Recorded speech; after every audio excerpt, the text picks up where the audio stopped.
Hey guys, and welcome to Car Guy 1999 Reviews as well as Quirk Auto Dealers. Today we have the all-new 2021 Chevrolet Suburban RST. This is the performance Suburban in a way. It's more of an appearance package. I don't believe there's any upgrades in power, but nonetheless there's a ton of nice features and aesthetic components that make this Suburban worth the RST package price. Let's take a look here. Total price of $71,840. This is the 5.3 with the 10-speed. Shadow gray metallic over jet black and victory red, which you'll see when we get to the interior is absolutely amazing. We have the luxury package, rear media and nav package, sunroof, the power panoramic sunroof, and the max trailering package. Go ahead, take a quick peek at the interior. Here is your rear media.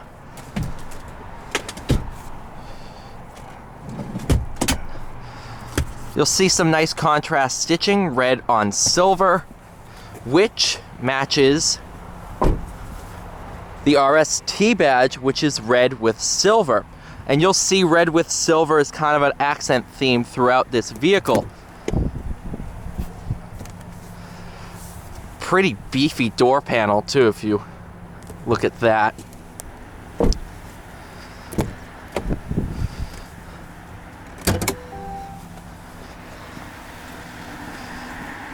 Haven't ever opened the hood on one of these, so I don't know where the release is.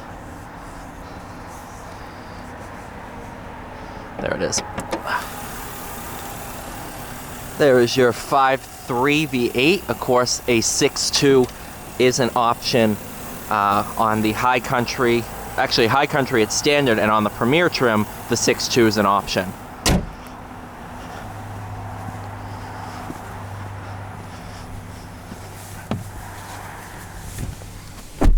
All right.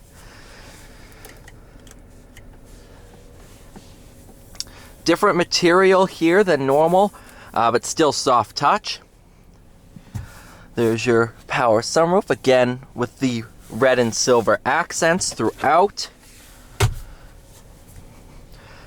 Steering wheel, red contrast stitching, blacked out badging.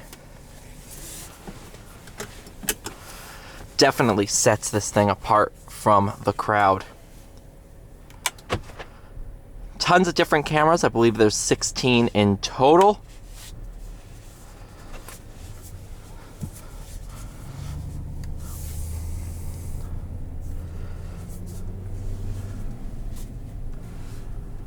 Nice and icy down this hill. Actually, we can go ahead, put it into off-road mode.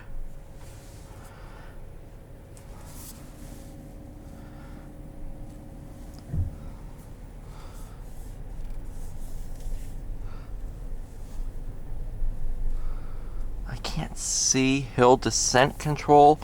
Might be a thing on the Z71, so we'll just go back into sport, but I wasn't sure if off-road would automatically do it. You can tell here we got some pretty good ice.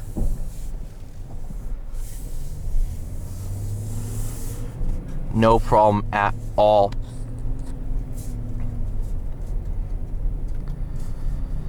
Driving this around, it's a big vehicle, but it's not as absurd as like a 3500 Sierra or something like that.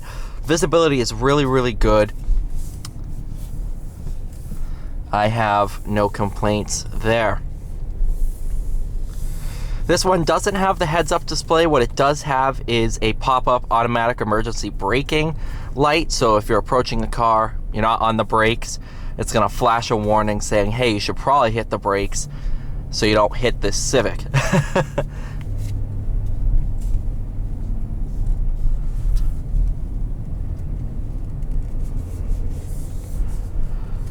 In terms of power, 5.3 is just a little under 400 horsepower, I do believe.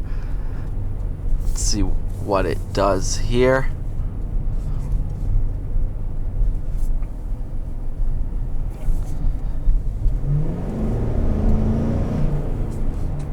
Has a good throaty sound to it. 10-speed, kicks down well. If you want more power, you can always go with the 6.2 liter.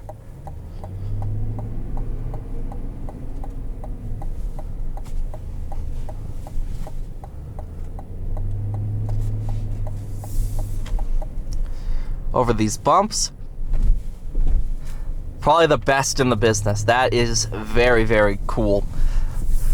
You know, because I've gone over bumps, and obviously all the cars I review now, I go over that speed bump. A lot of cars, it's a pain in the butt. It really kind of hurts, especially a GTI I tried to film, but they never removed the suspension blocks that are supposed to be removed.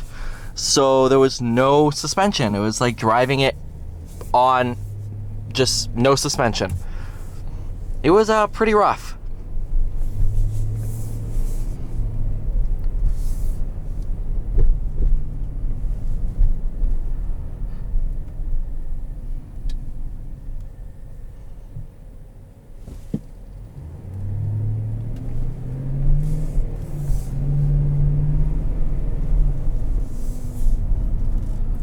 I haven't driven one of these in a while, and I sat there, I'm like, yeah, they're not worth the price. But now that I've driven one again, are they pricey? Yeah. But for what you get with this generation, I like it more. A lot of people don't like the looks. They think the interior and the exterior is kind of a letdown compared to the previous gen. But the biggest change is driving. Of course, now we have an independent rear suspension, which absolutely changes the characteristics of this thing. Used to drive like a boat before, you know, not like a nice speedboat. It drove like a yacht, like big cruise ship. Whereas this, it actually handles really well. It kind of shrinks around you, and until you turn around, you don't realize how far back this thing really goes.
Pretty impressive.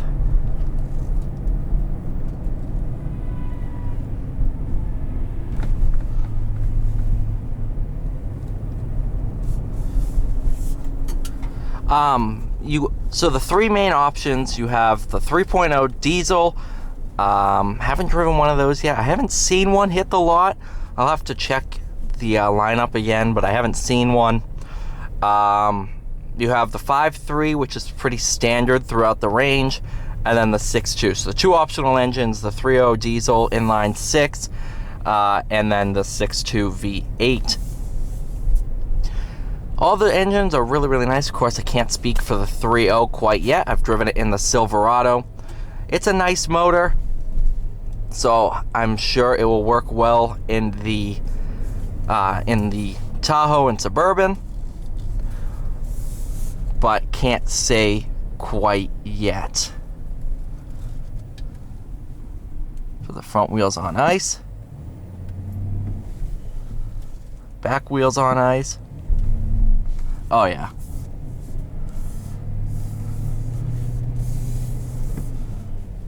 Does have hill hold.